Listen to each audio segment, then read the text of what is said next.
घर में लगे जाले आपका फिजूल खर्च भी बढ़ाते हैं और सेहत पर भी असर होता है। घर में लगे जालों से और क्या क्या गलत हो सकता है, साथ ही घर में पड़ा खराब सामान और सूखे पौधे कैसे हमारे दुर्भाग्य को हर रोज बढ़ा रहे हैं। आप सोच भी नहीं सकते हैं कि घर में जमा धूल, मिट्टी और गंदगी आपके घर और सेहत को भी नहीं बिगाड़ती बल्कि आपके तरक्की पर भी रोक लगा सकती है। और अपनी इसी चर्चा को आगे बढ़ाते हुए बात करते हैं घर में लगे जालों की।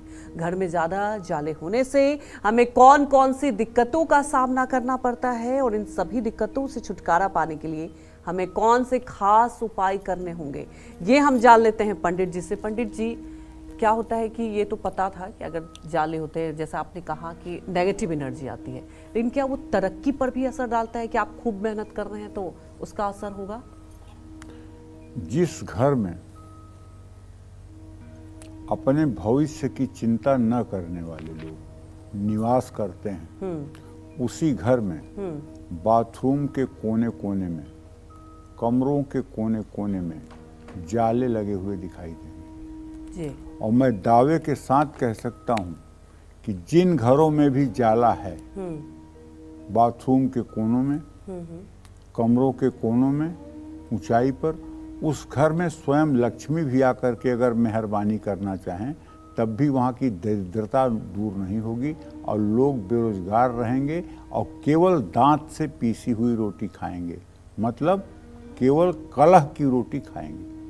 और जिस घर का हर व्यक्ति एक्टिव है, जैसे कोई कागज का टुकड़ा किसी ने गिरा दिया, जी। आप उस रास्ते से जा रहे हो तो अगर आप जागरूक व्यक्ति हो तो उस कागज के टुकड़े को उठा करके आपको ले जाकर डस्टबिन में डाल देना चाहिए। अगर घर में जूते चप्पल बिखरे हुए हैं और आप उस रास्ते से गुजर रहे हो तो एक क्षण के लिए रुको और उस जूते चप्पल को ठीक से नियोजित करो और जिसका जूता चप्पल है उससे आग्रह करो कि भाई ये घर है, ये कोई अनाथालय नहीं है कि जो चीज़ें आपने जहाँ चाही वहाँ बिखेर दी। हर चीज़ का एक स्थान है और उस चीज़ को उसी स्थान पर शोभायमान होना चाहिए। जब घर के हर व्यक्ति के अंदर चैतन्यता रहेगी, केवल स्त्रियों की, केवल महिलाओं की जिम्मेदारी है कि घर की साफ सफाई हो। आप पुरुष हो तो इसका मतलब कि घर की साफ सफाई से आपसे मतलब नहीं है। आप 8 घंटे ड्यूटी करते हो, आपकी पत्नी भी 8 घंटे ड्यूटी करती है, आप चाय भी नहीं बनाते हो, तो आपको कम से कम घर की साफ सफाई, सज्जा पर कुछ तो ध्यान देना चाहिए। और बच्चों को भी सिखाना चाहिए बचपन से, बिल्कुल, कि इससे दरिद्रता आती है। बच्चों में संस्कार उत्पन्न करना चाहिए कि देखो भाई, इन सब चीज़ों से दरिद्रता आती है, अभाव बढ़ता है, बीमारी बढ़ती है, इसलिए इन सब चीज़ों से सावधान रहने की ज़रूरत है। आज तो इतनी सुख सुविधा है, फर्श अच्छे हैं, दीवारें अच्छी हैं, लेकिन सोचो, कल्पना करो, आज के 50 साल के पहले गांव में जब कच्ची मिट्टी की फर्श होती थी तो लोग गाय के गोबर से उसको हर 3 दिन 4 दिन के बाद लीपते थे और गाय के गोबर से लीपने के बाद वहाँ वो भी बनाते थे, फूल पत्ती रंग बिरंगी चीज़ें बनाते थे। प्रवेश द्वार पर ही जाते ही आदमी की आत्मा आह्लादित हो जाती थी।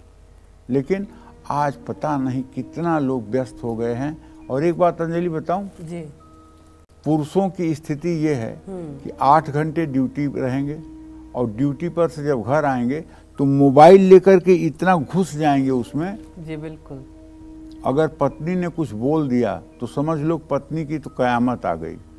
इतना लड़ने के लिए तैयार हो जाएंगे जिसकी कोई बात है। अरे 8 घंटे आपने ड्यूटी किया है, अब घर आए हैं तो कम से कम परिवार को भी समय दे दीजिए, परिवार की भी समस्याओं को सुन लीजिए, परिवार के लोगों को अपनापन जरा सा बांट दीजिए।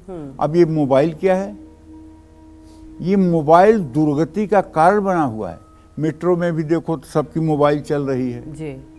ऑटो में बैठे हैं, सबकी मोबाइल चल रही है। पता नहीं कितना इस मोबाइल ने एडिक्शन पैदा कर दिया है। ये धूल जाले तो एक बार रहेंगे तब भी आप जी लेंगे, लेकिन अगर जिसको मोबाइल का एडिक्शन हुआ है, मैं दावे के साथ कह सकता हूँ वह व्यक्ति कभी सुखी नहीं रह सकता जी। घर में जाले ज़्यादा हों तो समझना चाहिए कि घर में नकारात्मक ऊर्जा ज़्यादा है। और नकारात्मक ऊर्जा ज़्यादा क्यों होती है?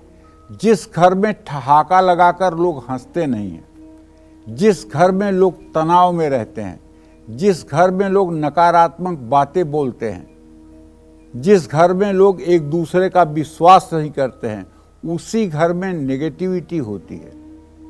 ऐसे में घर में आर्थिक नुकसान बढ़ जाता है, बहुत ज़्यादा बढ़ जाता है।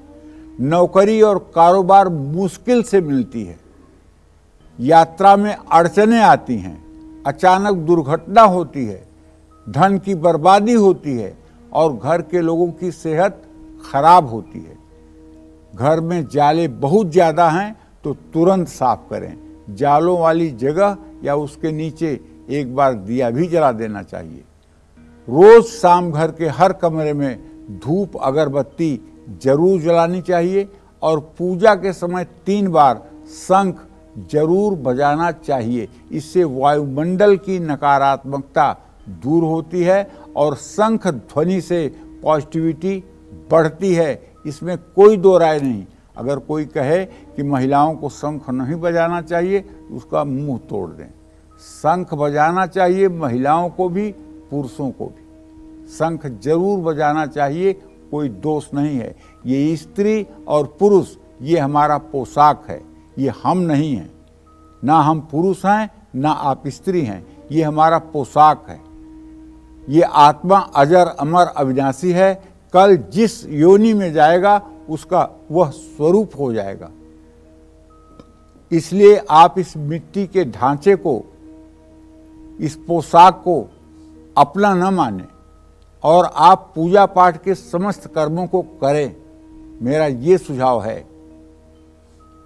इसी क्रम में ये कहना चाहता हूँ, क्या आपके घर में लगे पेड़ पौधे बार बार सूख रहे हैं?